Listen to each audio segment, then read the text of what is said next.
healthy food రోజు తినాలి మరి ఒక్క రోజే కాదు ఇదేంటి అట్టుగా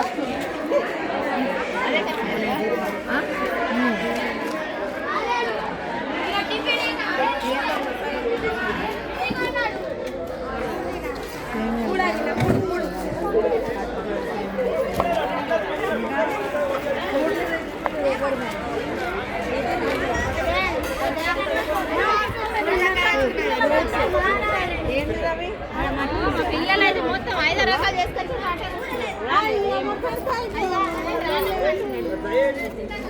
వీడియో